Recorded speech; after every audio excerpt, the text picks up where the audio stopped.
الحمد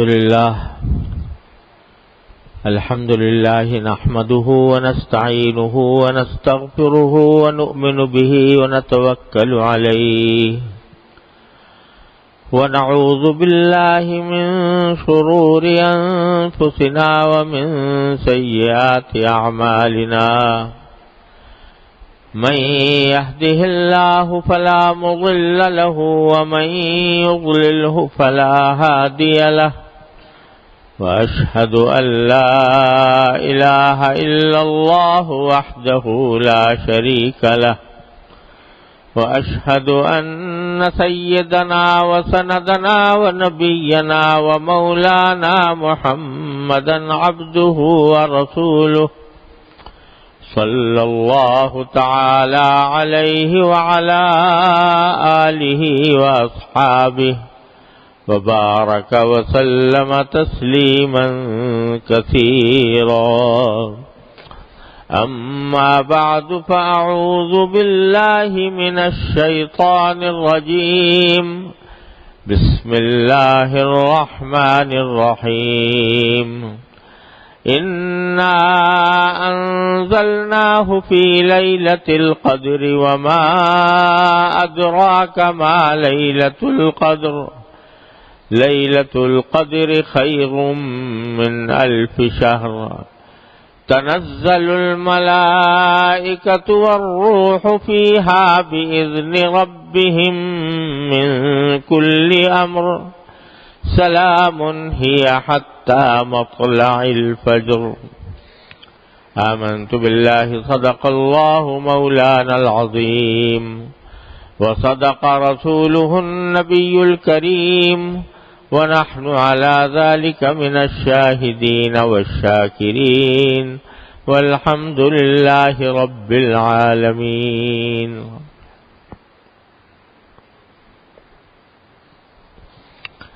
بزرگان محترم اور برادران عزیز، السلام علیکم ورحمۃ اللہ وبرکاتہ۔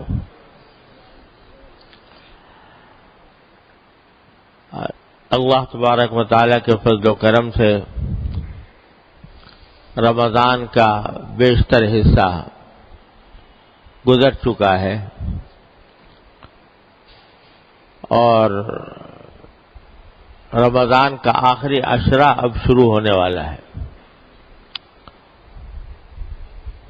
انشاءاللہ پرسوں شام سے رمضان کے عشر اخیرہ کا آغاز ہو جائے گا۔ یہ آخری عشرہ یوں تو رمضان کا پورا مہینہ ہی برکتوں اور رحمتوں کا مہینہ ہے۔ اللہ تبارک و تعالیٰ کی طرف سے خصوصی انعامات کی بارش ہوتی ہے اپنے بندوں پر، اور اس کی رحمت کی گھٹائیں جھوم جھوم کر برستی ہیں۔ لیکن آخری عشرہ یہ پورے رمضان کا عطر، اس کا نچوڑ، خلاصہ، یہ آخری عشرہ، آخری 10 دن یا 9 دن جتنے بھی نصیب ہوں۔ جیسا میں پہلے بھی بار بار عرض کر چکا ہوں کہ دن تو ظاہری دیکھنے میں سب برابر، راتیں دیکھنے میں سب برابر، سورج اس میں بھی نکلتا ہے، اس میں بھی غروب ہوتا ہے، اندھیرا اس میں بھی ہوتا ہے، اس میں بھی ہوتا ہے، لیکن کسی خاص دن یا کسی خاص رات کو جب اللہ تبارک و تعالیٰ اپنے فضل و کرم سے یہ فرما دیتے ہیں کہ یہ میری ہے، یہ میری ہے، میرے رحمت کی ہے، میرے انعامات کی ہے، تو وہ رات اور وہ دن دوسرے دنوں اور راتوں پر سبقت لے کر خدا جانے کہاں سے کہاں پہنچ جاتے ہیں۔ تو یہ 10 دن جو آنے والے ہیں اور خاص طور سے اس کی 10 راتیں ہیں، یہ پورے رمضان کا عطر ہیں۔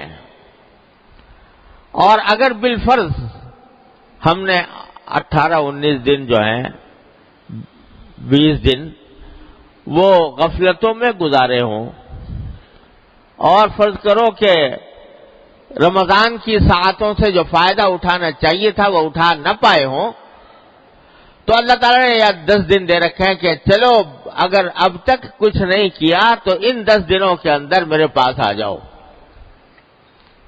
ان 10 راتوں میں میرا قرب حاصل کر لو۔ اللہ تبارک و تعالیٰ نے یہ 10 دن بڑے عجیب رکھے ہیں، اور بعض روایتوں کے اندر آتا ہے کہ یہ 10واں حصہ جو ہے رمضان کا، یہ عتق من النیران، آگ سے آزادی کا پروانہ لے کر آتا ہے۔ یہ اگر کوئی مومن ایمان اور عمل صالح کے ساتھ اس عشرے کو گزارے تو اللہ تبارک و تعالیٰ اپنے فضل و کرم سے ہمیں توفیق عطا فرما دے کہ اس عشرے سے صحیح فائدہ اٹھانے کی توفیق ہو اللہ تعالیٰ کی طرف سے، اور اس کی برکتوں اور رحمتوں سے صحیح معنی میں مستفید ہونے کا اللہ تبارک و تعالیٰ موقع عطا فرما دے۔ کس طرح مستفید ہو آخری عشرے سے؟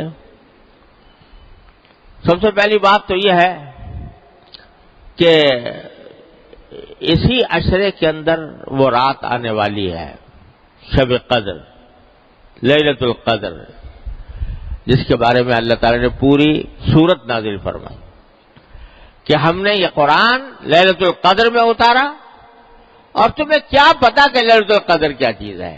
یہ ہمارا اللہ تعالیٰ تبارک و تعالیٰ فرما رہے ہیں، تم کیا جانو لیلۃ القدر کیا چیز ہے؟ اور تمہاری محدود عقل اور سمجھ کے مطابق ہم اتنا کہہ دیتے ہیں کہ یہ رات 1000 مہینوں سے زیادہ بہتر ہے۔ کیا سمجھو گے تم اس کی حقیقت کو؟ اپنی اس محدود عقل سے، محدود سمجھ سے کیا سمجھ سکتے؟ لہذا تمہاری سمجھ میں لانے کا ایک جو آسان تمہاری سمجھ میں آ جائے اتنا بتا دیتے ہیں کہ 1000 مہینے سے بہتر ہے، 1000 مہینے سے بھی بہتر۔ اور عربی میں جو لفظ استعمال فرمایا خیر، وہ معمولی بہتر کے لیے نہیں آتا، یعنی جیسے 19-20 کا فرق ہو، 20-21 کا فرق ہو، اس کے لیے نہیں کہتے خیر، بہت زیادہ۔ جب ایک چیز دوسری چیز سے بہت بہتر ہو تب کہتے ہیں خیر۔ تو خیر من الف شہر کے معنی 1000 مہینے سے بھی بہت بہتر۔ کتنی بہتر؟ کتنی بہتر تم سمجھ نہیں سکتے، لہذا تمہاری محدود عقل کے مطابق اتنا کہہ دیا ہم نے کہ 1000 مہینے سے بہتر ہے۔ کتنی بہتر ہے تمہاری عقل میں پوری طرح آ نہیں سکتا۔ ارے بھائی، اس اللہ جل جلالہ کی عطا کی، اس کی نعمتوں کی آدمی اگر گنتی کرنا چاہے تو گنتی نہیں کر سکتا، گنتی ختم ہو جاتی ہے، اور گنتی کرنے کے جو مصنوعی طریقے ایجاد ہوئے ہیں وہ بھی ختم ہو جاتے ہیں، اتنی زیادہ ہے لیلۃ القدر۔ اللہ اکبر کبیرہ۔ تو جب نبی کریم سرور عالم صلی اللہ علیہ وسلم کو یہ بتایا گیا کہ لیلۃ القدر اتنی عظیم الشان رات ہے، تو اب دیکھیے رسول کریم صلی اللہ علیہ وسلم نے شروع میں یہ نہیں بتایا گیا تھا کہ کس وقت ہوگی، بلکہ یہ بھی نہیں بتایا گیا تھا کون سے عشرے میں ہوگی۔ تو رسول کریم صلی اللہ علیہ وسلم نے شروع میں پورے مہینے کا اعتکاف فرمایا۔ پتہ نہیں تھا نا کہ کون سی رات شب قدر ہوگی، تو مہینے کے کسی بھی دن میں ہو سکتی ہے۔ تو آپ نے پورے مہینے کا اعتکاف فرمایا کہ بہرحال کسی نہ کسی رات میں تو ہے، تو وہ رات اگر اعتکاف کی حالت میں گزر جائے گی تو انشاءاللہ اس میں عبادت میرے نام اعمال میں لکھی جائے گی۔ ایک عشرہ گزرا، دوسرا عشرہ گزرا، تو دوسرے عشرے کے وقت میں جب دوسرا عشرہ آیا، یعنی 10ویں تاریخ سے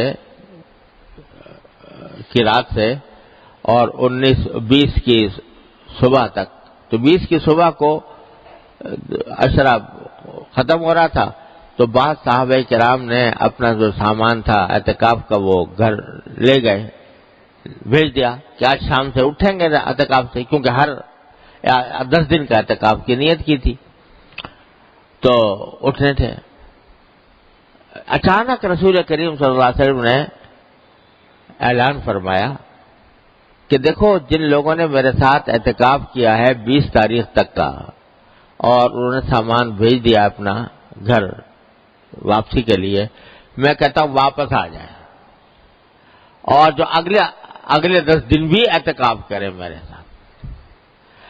اور وجہ یہ بتائی کہ اب مجھے اللہ تبارک و تعالیٰ کی طرف سے بتایا گیا ہے کہ لیلۃ القدر آخری عشرے میں ہوگی، پہلے یہ بات نہیں بتائی گئی تھی، اس واسطے اعتکاف دوسرے عشرے کا دن بھی چل رہا تھا، اور صحابہ کرام نے ختم بھی کر دیا تھا، 20 تاریخ کو اپنے سامان بھیج دیا تھا کہ گھر جائے، لیکن آپ نے اعلان فرما دیا کہ جن لوگوں نے میرے ساتھ اعتکاف کیا تھا لیلۃ القدر کی تلاش میں، اب وہ واپس آ جائیں، اور اب مجھے بتایا گیا ہے کہ عشرہ اخیرہ میں ہوگی۔ چنانچہ پھر صحابہ کرام آ گئے، اب پھر آپ نے اعتکاف کیا، پھر آئندہ سال سے ہر سال آخری عشرے میں اعتکاف فرماتے رہے، لیکن یہ بتا دیا اس سے کہ دیکھو لیلۃ القدر اتنی بڑی چیز ہے کہ سید الاولین والآخرین صلی اللہ علیہ وسلم جن کے بارے میں اعلان کر دیا اللہ تعالیٰ نے کہ اول تو آپ معصوم ہیں، کوئی غلطی ہو نہیں سکتی، اور اگر ہو بھی کوئی بھول چوک تو سب معاف ہے آپ کی، اگلی پچھلی، وہ بھی لیلۃ القدر کو حاصل کرنے کے لیے پورے مہینے کا اعتکاف کر رہے ہیں۔ تو یہ اہمیت بندوں کے سامنے بتا دی اللہ تعالیٰ نے اس طریقے کے تحت کہ دیکھو جب سید الاولین والآخرین صلی اللہ علیہ وسلم اپنے آپ کو اس لیلۃ القدر کا ضرورت مند سمجھتے ہیں تو ہم اور تم کس شمار کردار میں، تو اتنی عظیم عظمت۔ پھر اور ایک قصہ کہ یہ تو بتا دیا کیا کہ آخری عشرے میں ہوگی، پھر ایک مرحلہ ایسا آیا کہ ایک معین تاریخ بھی بتا دی گئی کہ فلاں تاریخ میں ہوگی، تو آسان ہو گیا معاملہ، 10 راتوں کے بجائے ایک رات متعین ہو گئی، فلاں رات میں شب قدر ہوگی۔ لیکن رسول کریم صلی اللہ علیہ وسلم فرماتے ہیں، یہ بھی اللہ تعالیٰ کی حکمت تھی کہ فرماتے ہیں کہ مجھے بتا دیا گیا تھا، میں بتانے کے لیے تم لوگوں کو آنا چاہ رہا تھا، بتانا چاہ رہا تھا کہ کون سی رات شب قدر ہے، لیکن میں دیکھا کہ 2 آدمی آپس میں جھگڑا کر رہے ہیں، لڑ رہے ہیں، تو اس لڑائی کی بے برکتی سے وہ میرے ذہن سے نکل گئی، کون سی رات مجھے بھلا دی گئی۔ اب یہ عجیب معاملہ، ایک طرف بتایا بھی گیا اور پھر بلا بھی دیا گیا، بتا دیا گیا پہلے کہ فلاں رات ہوگی، لیکن بعد میں بلا دیا گیا۔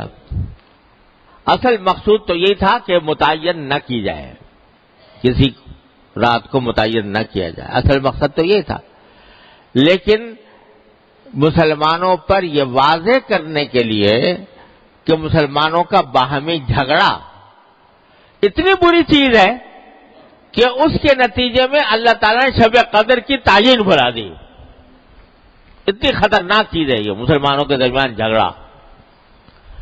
قرآن و سنت کے احکام کو اگر دیکھا جائے تو جگہ جگہ یہ بات نظر آتی ہے کہ اللہ تعالیٰ یہ چاہتے ہیں کہ مسلمانوں کے درمیان جھگڑا نہ ہو، جھگڑے کو ختم کرنے کے لیے، فساد کو ختم کرنے کے لیے، باہمی شقاق کو ختم کرنے کے لیے طرح طرح سے دیواریں باندھی ہے اللہ تعالیٰ نے کہ جھگڑا نہ کرو۔ اور افسوس یہ ہے کہ ہم لوگ سرکار دو عالم صلی اللہ علیہ وسلم کے اس ارشاد، اس خواہش، اس تمنا، اس آرزو کو پورا کرنے کے لیے تیار نہیں ہے۔ ذرا سی بات پر جھگڑے ہیں، ذرا سی بات کے اوپر تنازعات ہیں، ایک دوسرے کی عزت اتارنے، ایک دوسرے کو کی پگڑی اچھال دیں، جس کا موقع ملے، جس کی تحقیق کیے بغیر بھی پگڑی اچھال دی، عزت ختم کر دی، کسی کی بے عزتی کر دی، برا بھلا کہہ دیا، ڈانٹ ڈپٹ کر دی، اس کو معمولی بات سمجھے ہوئے ہیں کہ یہ کوئی معمولی بات ہے. ارے یہ اتنی منحوس چیز ہے کہ اللہ نے لیلۃ القدر کی شناخت اس کی وجہ سے محو فرما دی سرکار دو عالم صلی اللہ علیہ وسلم کے قدم مبارک. ارے دیکھو حضور نبی کریم سرور دو عالم صلی اللہ علیہ وسلم کے اوپر قرآن نازل ہو رہا ہے. آپ لکھتے نہیں ہیں، پڑھتے نہیں ہیں. کوئی قرآن کی آیت لکھ کر بھائی یاد کر لے، بھائی آج اتنا نازل ہوا چلو اتنا یاد کر لوں. لکھنے کا سوال ہی نہیں. اللہ تعالیٰ نے معجزہ ایسا بنایا تھا نہ لکھنے کا نہ پڑھنے کا. نازل ہوا اور یاد ہو گیا. اور یہاں تک کہ پورا قرآن یاد، ایک ایک لفظ، ایک ایک حرکت، ایک ایک ہر چیز یاد. اس میں تو حافظے کا یہ عالم اللہ تعالیٰ کی طرف سے عطا.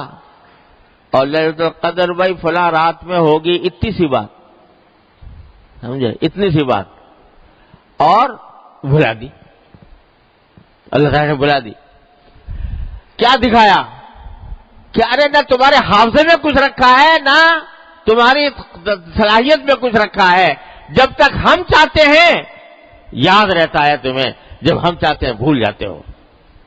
اللہ تبارک و تعالیٰ کے قبضے قدرت میں. کوئی ناز نہ کرے اپنے حافظ ہونے پر، کوئی ناز نہ کرے اپنے عالم ہونے پر، کوئی ناز نہ کرے اس بات کے اوپر کہ میں نے اتنا بڑا علم میں نے حاصل کر لیا. ارے کچھ بھی نہیں. جب تک وہ چاہیں گے اس وقت تک رہے گا، اور جب وہ نہیں چاہیں گے تو سب صاف ورق کی طرح ہو جائے گا، کچھ پتہ نہیں چلے گا کیا ہے کیا نہیں. ابھی پرسوں ایک بڑے عالم، بہت بڑے عالم، ساری زندگی پڑھنے اور پڑھانے میں گزری، قرآن حدیث فقہ سب. تو وہ اپنا بتا رہے تھے کہ میں ابھی نماز پڑھ رہا تھا تراویح کی، وتر کا وقت آیا، تیسری رکعت میں بجائے قنوت کے لیے ہاتھ اٹھاتے ہیں نا اور پھر وتر قنوت پڑھتے ہیں، تو بجائے اس کے میں رکوع میں چلا گیا. چلو خیر وہ تو غلطی ہو جاتی ہے بعض اوقات. پھر یاد آیا تو یعنی کسی نے تنبیہ کی، اللہ اکبر کہہ دیا تو کھڑا ہو گیا. اب کھڑا ہو کے سوچ رہا ہوں کیا پڑھوں. دعائے قنوت یاد نہیں آ رہی، یاد ہی نہیں آ رہی. پوری نماز ہو گئی، دعائے قنوت یاد نہیں آ. کون؟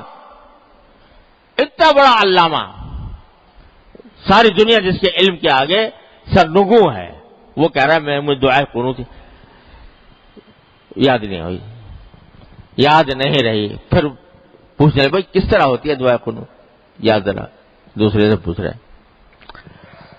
تو کس بات پہ آدمی ناز کرے، کس بات پر آدمی اترائے کہ مجھے یہ مل گیا اور وہ مل گیا، میں حافظ ہو گیا، میں عالم ہو گیا، مجھے فلاں رتبہ حاصل ہو گیا، مجھے فضل منصب حاصل ہو گیا. ارے کچھ بھی نہیں. جب تک ان کی عطا ہے، ملا ہوا ہے تمہیں، اور جب چاہے وہ ختم ہو جائے. کس بات پہ ناز کرتے ہو؟ تو سارا قرآن تو یاد کرا دیا، اتنی سی بات کہ لیلۃ القدر فلاں رات میں ہوگی وہ بھلا دیا. تو ایک تو سبق یہ دے دیا کہ کوئی ناز نہ کرے اپنے حافظے پر، اپنے علم پر، کوئی ناز نہ کرے. جب چاہتے ہیں بھول جائے گا تم، جب چاہیں گے واپس لے لیں گے. دوسرے یہ سبق دے دیا کہ لڑائی جھگڑا اتنی منحوس چیز ہے کہ اس کی وجہ سے لیلۃ القدر کی شناخت اللہ تعالی نے ختم کرا دی.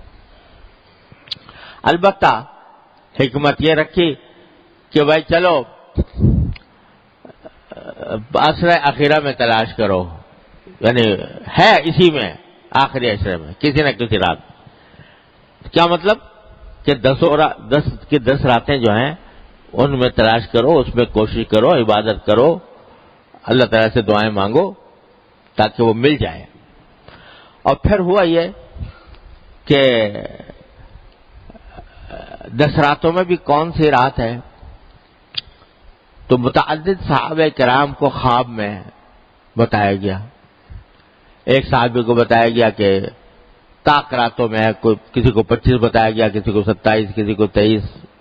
وغیرہ. بہت سارے صحابہ نے آ کے بتایا کہ ہمیں خواب میں اس طرح دیکھا ہے کہ لیلۃ القدر فلاں رات میں ہو. تو رسول کریم صلی اللہ علیہ وسلم نے خطبہ دیا اور اس میں فرمایا کہ میں نے دیکھا ہے کہ صحابہ کرام کے خواب سب کے سب ایک بات پر متفق ہیں، وہ یہ کہ طاق راتوں میں ہے، طاق راتوں میں ہے. سب کے خواب اسی پر متفق ہو گئے. اور مجھے بھی اللہ تبارک و تعالیٰ نے یہ علم عطا فرما دیا کہ طاق راتوں میں ہے، لہذا اب تم طاق راتوں میں شمار کر وہ تلاش کرو، 21، 25، 23، 25، 27، 29 اس میں تلاش کرو. خواب کی وجہ سے نہیں، یاد رکھو خواب کوئی شریعت میں حجت نہیں ہوتا، خواب سے کوئی شرعی مسئلہ ثابت نہیں ہوتا. اور جو لوگ خوابوں کی کشف کی بنیاد پر کوئی فیصلے کرتے ہیں وہ دھوکہ دیتے. حقیقت میں اس کے اوپر کوئی حجت، کوئی شریعت کا فیصلہ دار و مدار اس کا خواب پر کشف پر نہیں ہوا کرتا. لیکن رسول کریم صلی اللہ علیہ وسلم جب تصدیق فرما دی کہ ہاں وہ یہ ہوگی شب قدر، کائے میں ہوگی؟ طاق راتوں میں. اور پھر رسول کریم صلی اللہ علیہ وسلم نے اپنا خواب بیان فرمایا. صحابہ کرام کا خواب تو حجت نہیں تھا، لیکن نبی کا خواب حجت ہوتا ہے. اپنا خواب بیان فرمایا کہ میں نے خواب میں یہ دیکھا ہے، مجھے بتایا گیا ہے کہ جس رات شب قدر آئے گی اس سال، یعنی اس سال جس سال آپ یہ بات کر رہے ہیں، جس رات شب قدر آئے گی اس وقت اے میرے پیغمبر صلی اللہ علیہ وسلم، تم اس روز پانی اور کیچڑ میں سجدہ کرو گے. یہ صبح آپ نے اعلان فرمایا کہ جس رات شب قدر ہوگی اس رات تم پانی اور کیچڑ میں سجدہ کرو گے. کیا مانا؟ بارش ہوگی، کیچڑ ہو جائے گا مسجد کے اندر اور تم اس میں سجدہ کر رہے ہوگے. یہ صبح کا وقت ہے 20 تاریخ کا، 20ویں رمضان کا. اس وقت آپ نے اعلان فرمایا. صحابہ کرام فرماتے ہیں پورا آسمان صاف پڑا ہوا تھا، کوئی بدلی کا ٹکڑا بھی نہیں تھا. شام کو جب وقت شام کا آتے چاروں طرف سے گھٹائیں امڈی، بارش برسی، یہاں تک کہ مسجد نبوی کا فرش جو ہے وہ اس میں گیلا ہو گیا. نبی کریم صلی اللہ علیہ وسلم نے جب نماز پڑھائی، آپ نے پیشانی مبارک زمین پر رکھی تو پیشانی مبارک پر پانی اور کیچڑ کے آثار نظر آ رہے تھے. اور یہ جو فرمایا گیا تھا کہ تم پانی اور کیچڑ میں سجدہ کرو گے، وہ رات میں یہ منظر نظر آ گیا. پتہ چل گیا کہ یہی رات شب قدر تھی. وہ تھی 21ویں شب. 21ویں شب کو یہ واقعہ ہوا.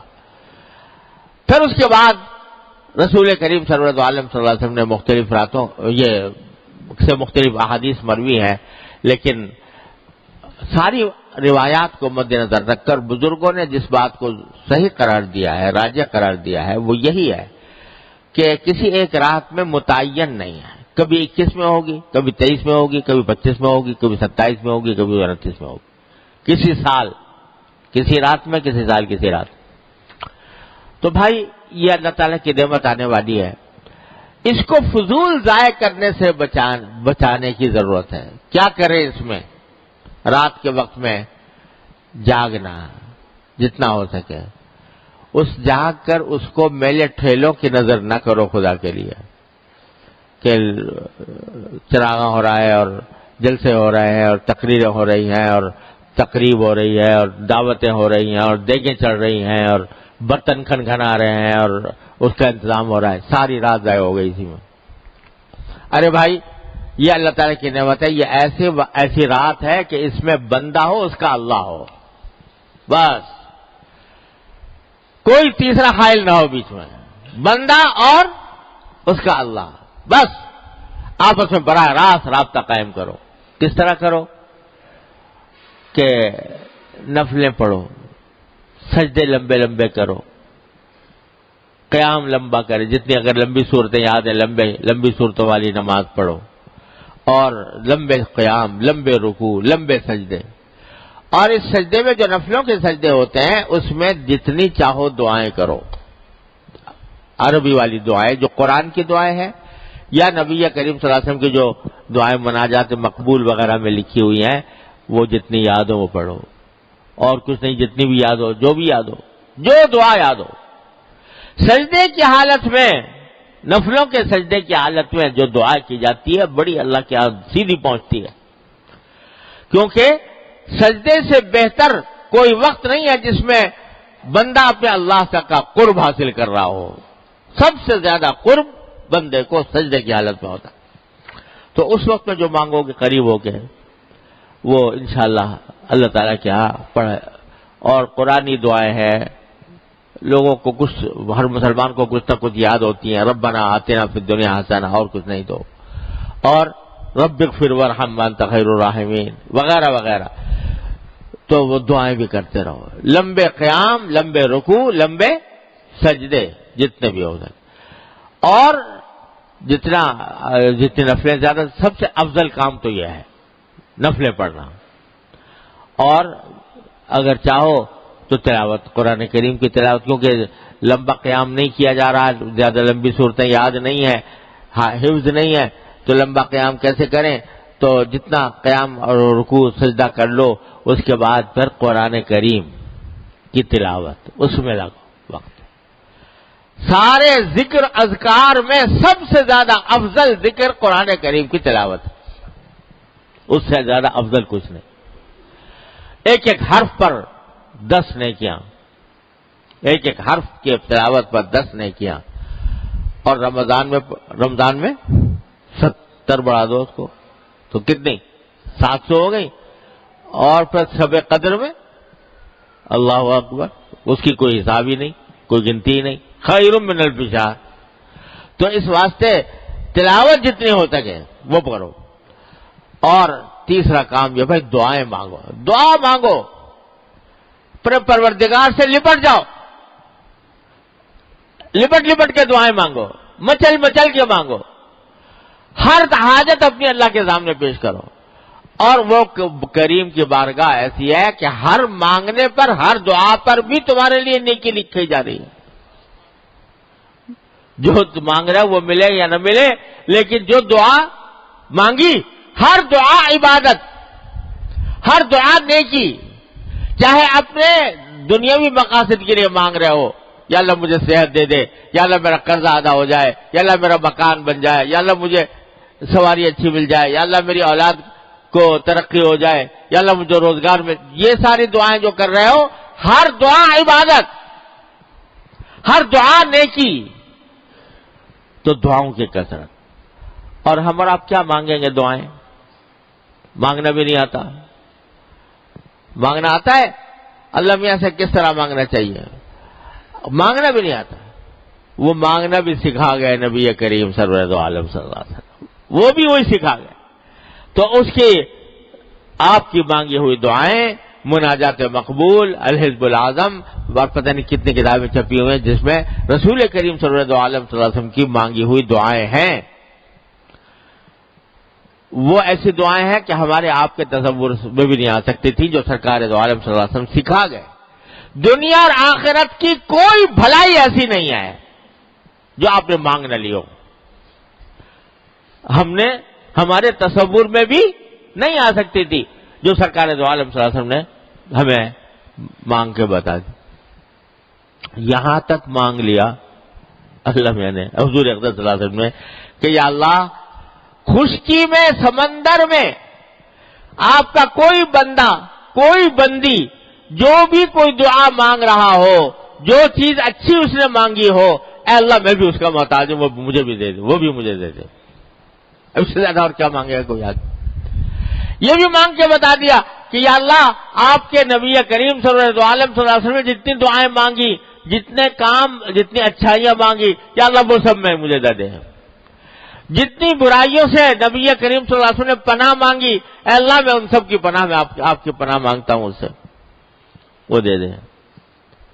کوئی گوشہ چھوڑا نہیں، دنیا آخرت کی بھلائی کا کوئی گوشہ چھوڑا نہیں جو آپ نے مانگا نہ ہو۔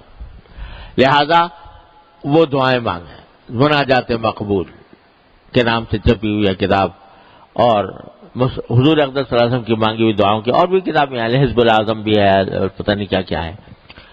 تو وہ اس میں یہ 3 کام ہیں کرنے کے. اور چلتے پھرتے اٹھتے بیٹھتے بہرحال انسان کی ضرورت ہے، کبھی اٹھتا ہے کبھی بیٹھتا ہے کبھی. تو چلتے پھرتے اٹھتے بیٹھتے کلمہ، تیسرا کلمہ سبحان اللہ والحمد للہ ولا الہ الا اللہ واللہ اکبر وللہ الحمد، یہ کل چلتے پھرتے زبان پہ ہو. یہ 4 کام ہیں، اس میں گزار دیں رات. نفلیں، تلاوت، دعا اور چلتے پھرتے اٹھتے بیٹھتے ذکر اللہ تبارک و تعالیٰ کا. اللہ تبارک و تعالیٰ اس طرح اگر رات گزار لی تو امید ہے اللہ کا شکر. کیا امید ہے؟ کہ اگر 1000 مہینے تک راتیں اس طرح گزاری ہوتی تو اس سے بھی کہیں زیادہ فضیلت اور اس سے بھی زیادہ کہیں اجر اور فائدہ حاصل ہوگا اس ایک رات میں. تو چلو بھائی پتہ نہیں ہے کون سی ہے، تو 5 ہی تو راتیں ہیں نا، 21، 23، 25، 27 اور 29. ان 5 راتوں کو اس طرح گزارنے کی کوشش کر لیں. اللہ تبارک، جو لوگ ماشاءاللہ اعتکاف کی نیت میں کیے ہوئے ہیں، اعتکاف کر رہے ہیں، انشاءاللہ ان کے لیے تو بہت ہی عظیم فضیلت ہے کہ سارا وقت ان کا عبادت ہی میں گزرے گا. اگر فرض کرو سو بھی رہے ہوں اعتکاف کی حالت میں تو وہ بھی عبادت میں لکھا جائے گا کیونکہ اعتکاف میں ہے. اس واسطے ان کو تو ہے ہی. اور اگر نہیں اعتکاف تب بھی ان 5 راتوں کے اندر ان کاموں کا اہتمام کر لے. اللہ تبارک و تعالیٰ اپنے فضل و کرم سے مجھے آپ کو سب کو اس کی توفیق عطا فرمائے اور اس کے انوار و برکات سے ہم سب کو سرفراز فرمائے. وآخر دعوانا الحمدللہ رب العالمین.